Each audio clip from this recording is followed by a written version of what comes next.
We have a result in the fight of the night at the Tottenham Hotspur Stadium. The middleweight contest between these two British middleweights. 112, the winner by unanimous decision, Chris Eubank Jr.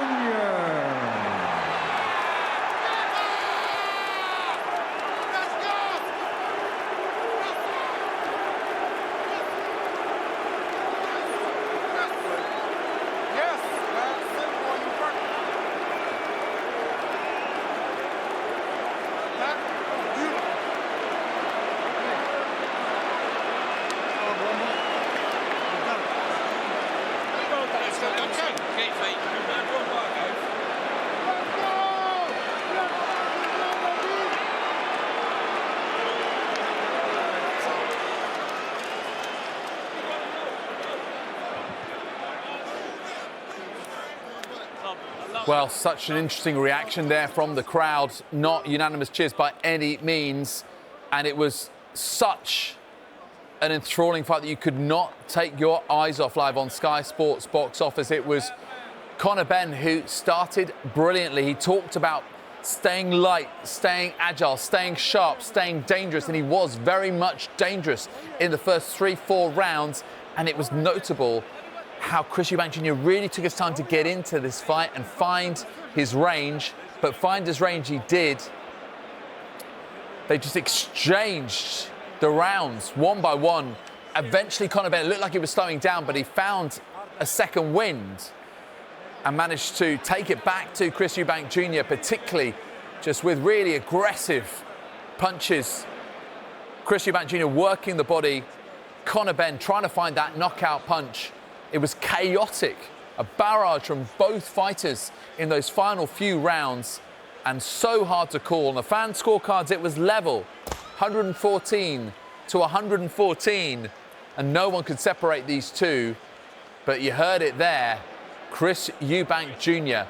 wins, and not only does that on unanimous decision, but does it to inflict Conor Benn's first ever professional defeat. Eubank supremacy. Tell the world what this means to you right now. It's yes. First of all, we thank the one above. I knew I was capable of that. I just needed someone to bring me out, bring that out of me. And I'm not gonna lie, I didn't expect that he'd be the guy to do that. But the fact that our fathers did what they did all those years ago, it brings out a different soul, a different spirit into you. And that's what we both showed here tonight. What do you believe won you the fight tonight, Chris, through those 12 rounds? You know, I pushed through.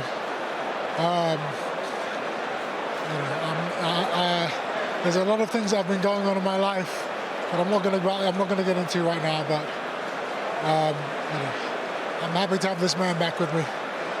And we've upheld the family name like we said we were going to do. And yeah, onwards and upwards. We weren't sure if we'd seen your father here tonight. How much of a lift did it give you on a night like this? A lot. It was one of those things that was special. It was special. He needed to be here. All of this is because of what he did. And we just did it again, baby. Although you said the procedure would be parliamentary, you also said it was impossible for it to go 12 rounds. Was there anything that surprised you in there tonight, coming back from Conor Benn? Everything surprised me. I didn't know he had what he had in him. I really didn't. I thought I would break him early. I underestimated him. You know, I didn't train for a fight like that. You know, I didn't know he had that in him. He's never shown that.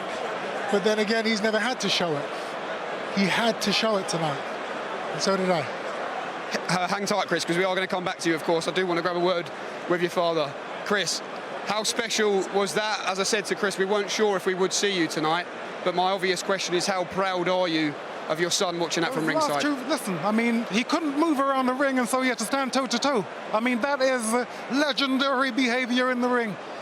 Legendary. And this, Conor Benn, as I said, Conor Benn is an extraordinary fighter. You know, he's gone pear-shaped somewhere, but an extraordinary fighter. And you saw that here tonight. He wanted to tear, and I thought he would blow out in maybe 4 or 5 rounds. He's going strong. He's going strong right the way through the fight. I am so proud of him. That's my son. That's right. That's why I'm here. I was always going to be here. That's right. Rastafari. Fantastic. Thank you very much.